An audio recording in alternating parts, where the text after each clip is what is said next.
We are just moments away from North Korea's foreign minister's speech to the United Nations. It will be the first time we hear from North Korea since President Trump called their leader, quote, little rocket man during last night's rally in Alabama. Our Greg Palkot live in Seoul, South Korea. Greg, if history repeats itself, the nickname will not sit well with the North Koreans.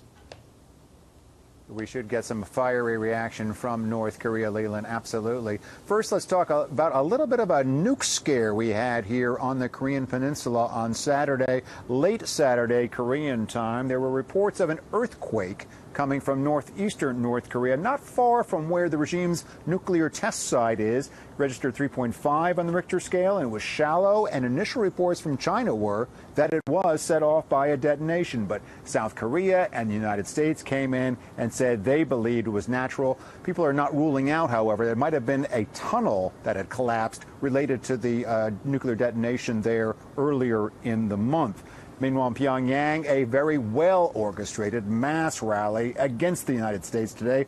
100,000 said to be in attendance. Again, this is in the wake of President Trump's UN address, in which he called for totally destroying North Korea if the U.S. and its allies were threatened, and North Korean leader Kim Jong-un's message that President Trump was mentally deranged. A speaker today saying, get ready for the final decisive battle. Yes, in a half an hour's time or so, we could be hearing from North Korean Foreign Minister Ri Yong-ho, set to speak before the UN General Assembly. Last year, his speech was pretty fiery. You got to believe it's going to be fiery this year, too. Remember, it was from the foreign minister on Thursday night that we heard that North Korea might be considering an H-bomb blast over the Pacific Ocean. Got a lot of people here concerned.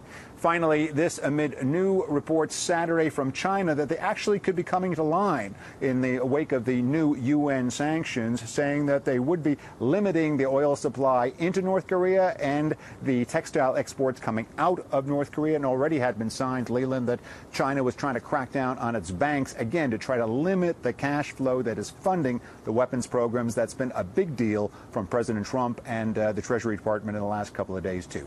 Back to you. Yeah, certainly the North Koreans feeling under pressure from all areas. Greg Palkot live there in Seoul. Greg, thank you.